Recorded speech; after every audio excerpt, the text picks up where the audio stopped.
필력이 대단하고요. 일단 그냥 30대 생활이는 아닌 것 같고 재미는 있었으나 과연 우리 정치 발전이라는 측면에서는 바람직한 현상인가 싶어서 좀 의문이 있습니다. 이 상소라는 구절을 쓰고 그런 형식을 취한 데는 대통령이 답하라는 거거든요. 정말 어디 하소연할 곳이 없는 사람들이 신문고를 올리는 거거든요. 취지가 약자 보호에 있다면은 지금과는 좀 다른 방식이어야 되지 않을까. 바로잡을 수 있는 기능도 있기 때문에 저는 이 제도가 지속돼야 된다는 데는 별로 이견이 없습니다. 다만 이제 조금 성숙해져야 되겠죠. 예, 여러분 안녕하십니까. 시사저널TV 시사 끝장입니다. 시무 7조가 지난주, 이번 주까지 계속해서 화제입니다. 조은산이라는 필명, 여기에 또 림태주 시인이 또 반박하고 또 글 내리고 또 거기에 진중권 전 교수가 이게 뭐 재밌다 이런 식의 논쟁도 괜찮은 것 같다 또 이런 평가를 하면서 굉장히 좀 화제성이 높아가는 그런 이슈 같습니다. 이 문제 한번 박원석 정의당 정책위의장, 이준석 미래통합당 전 최고위원과 얘기해보겠습니다. 박 의원님, 이 조은산, 진인 조은산, 시무 7조, 저도 전문을 읽어봤는데 저는 처음에 읽어보기 전에 이게 이렇게 길 줄 몰랐어요. 이거 뭐 거의 A4 한 10장쯤 되겠던데요. 예, 상당하더라고요. 예, 그래서 참 뭐 하는 분인지 모르지만 참 글을 그래도 잘 쓰는구나 이런 생각을 했고, 근데 그 내용도 뭐 신랄하지 않습니까? 예. 저도 전문 봤는데 뭐 필력이 대단하고요. 일단 그리고 그냥 30대 생활인이라고 하는데 그냥 30대 생활인은 아닌 것 같고 생활인이라면 정치에 대한 아주 높은 관심이 크거나 또 상당한 안목 이런 걸 가진 분이 아닐까 싶고요. 과거에 또 뭐 노무현 대통령을 지지했었다고 알려졌는데 이 정부 들어서서 보이고 있는 여러 가지 모습들에 대해서 좀 뼈 있는 일침을 상소라는 형식으로 담아서 제기한 거죠. 재밌게 읽었고요. 이게 이제 청와대 이 국민청원 게시판이라는 게 저는 한편으로는 이제 순기능을 하는 측면도 있고 왜냐면 국민들이 하고 싶은 얘기 답답한데 어디 들어줄 데가 없잖아요.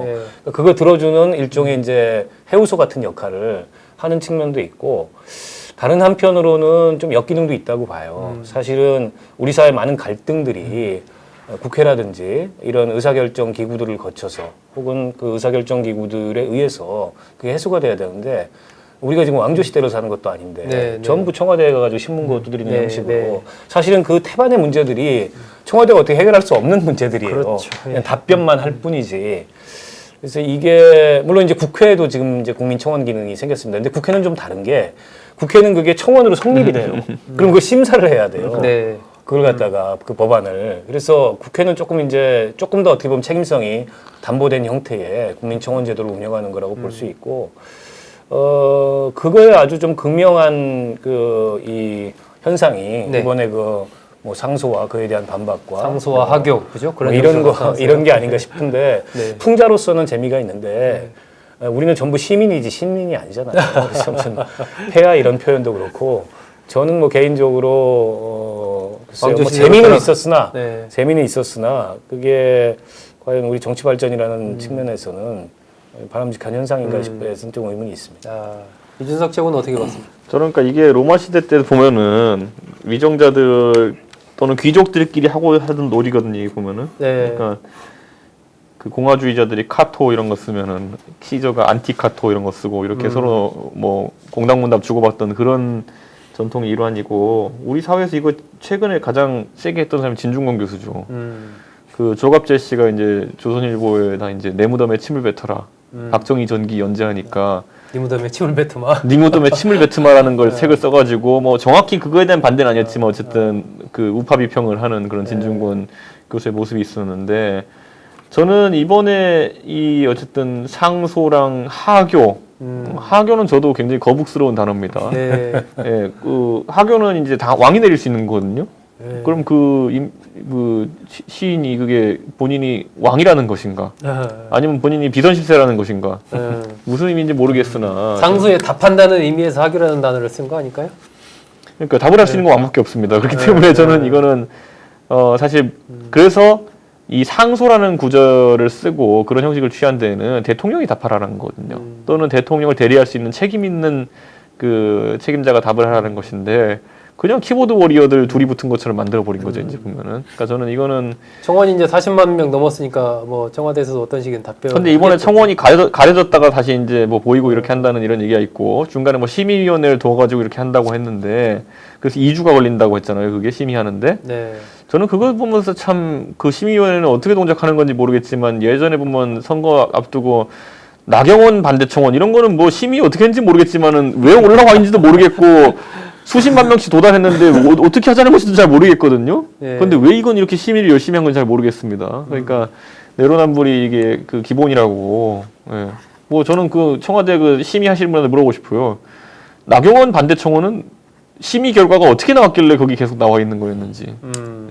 그러니까 이게 제가 말한 아까 그 순기능 역기능이겠지만은 그냥 어떨 때는 그냥 인신공격성으로 쓰이는 거고요. 예. 어떨 때는 새머리로 쓰이는 거고요. 보면은 예를 들어 몇백만 대 몇백만 대 새머리로 쓰이는 거고요. 뭐 그것도 순기능이 있다고 하면 제가 뭐 할 말은 없지만은 애초에 그 민원을 이렇게 몇십만 명이 동의하면은 옳은 민원이요. 네. 그렇지 않으면은 뭐 관심 갖지 않겠다 이런 것처럼 보일 수 있는 것이거든요.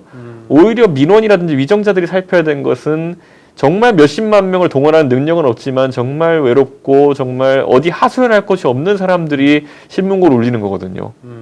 내가 수십만 명을 동원할 수 있는 사람 신문고 왜 울립니까? 가가지고 그냥 왕정을 엎어버리지. 그러니까 저는 이거 취지가 약자 보호에 있다면은 지금과는 좀 다른 방식이어야 되지 않을까 생각합니다. 저게 사실 네. 백악관이 운영하고 있는 제도잖아요. 네. 위더 피플, 바이 더 피플. 그래서 그 뭐 일정 숫자가 올라가면은 거기에 이제 백악관이 대변인실 통해 가지고 공식적으로 논평을 하거나 답을 하는데 처음 만들어지다 보니까 조금은 좀 그 취지와 다르게 남용되는 면은 있어요. 근데 그것조차도 여론이잖아요. 네. 그렇죠. 그러니까 사실 이번에 그 공공의대와 관련해서 그 시도지사들이 시도의 추진위원회를 두고 공공의대 그 선발 그 후보 지원할 수 있는 후보들을 선발하기 위해서 그 추진위원회는 이제 다양한 사람들로 전문가들로 구성이 되는데 이게 좀 잘못 오해가 되는 바람에 마치 시민단체 추천 네, 음서제 비슷하게 네, 그렇게 예. 추천되는 것처럼 오해가 돼서 그것도 국민청원이 올라가는데 10만 명이 넘었어요. 네.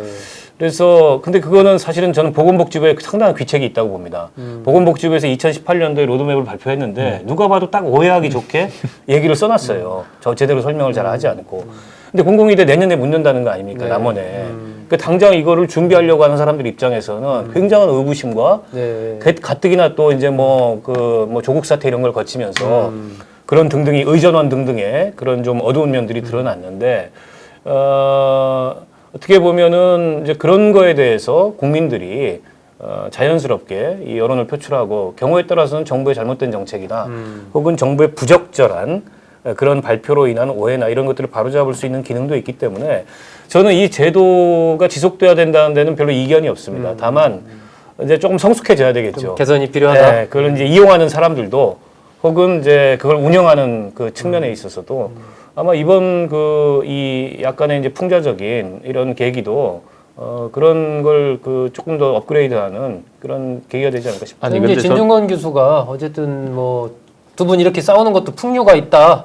괜찮다. 재밌잖아요. 두 분 수고했다. 이렇게 했는데. 본인이 이게 원래 전문 분야니까 그러는 거죠. 자기가 하던 일이니까. 아니 근데 한편으로는 그런 생각도 들어요. 그러니까 이게 여야의 그건 아니지만 어쨌든 이 새로운 형식의 새로운 형식을 통해서 서로의 주장을 펼치는 이런 것을 보는 건데 그게 이제 뭐 과거 조선시대의 형식이긴 하지만 어쨌든 그래도 좀 새롭네.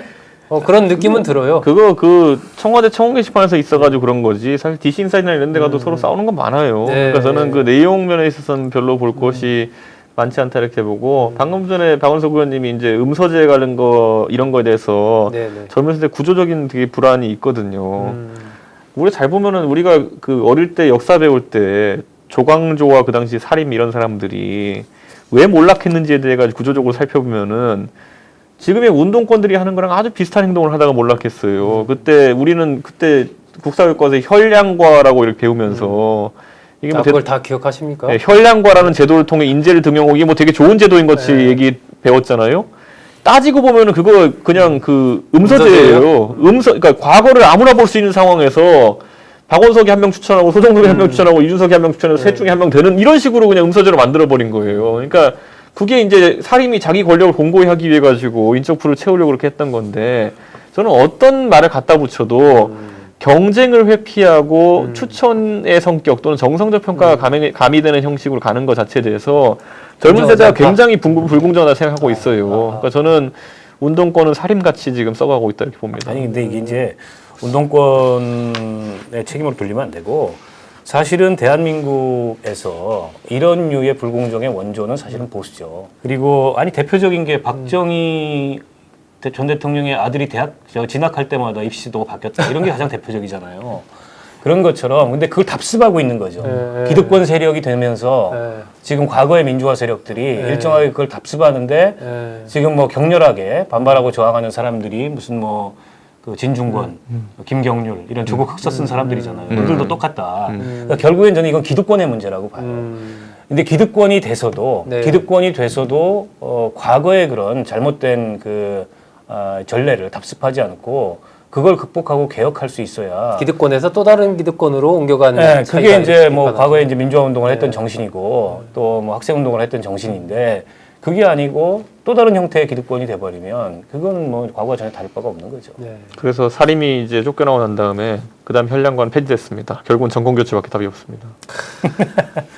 정권 교체되면 더 할 거야 여기는. 아니요. 이제 뭐 국민들 수준이 높아졌으니까 정말 그렇게 똑같이 답습해서는 안 되겠죠. 이 진인 조은산, 림태주 시인 간의 상소와 하교라는 형식을 통한 일종의 뭐 논쟁이라고 봐야 되겠죠. 그런 부분이 화제가 된 이면에는 결국은 현재 뭐 부동산 문제나 인사 문제, 세금 문제 등등등 기타 많은 부분에 대한 국민들의 불만이 상당히 높아져 있다라는 부분을 또 반증하는 그런 한 요소가 아닌가 싶습니다. 뭐 우리 사회가 이런 과정을 통해서 어떤 좀 해결책을 좀 더 찾아갈 수 있다면 그 또한 괜찮은 일이 아닌가 싶습니다.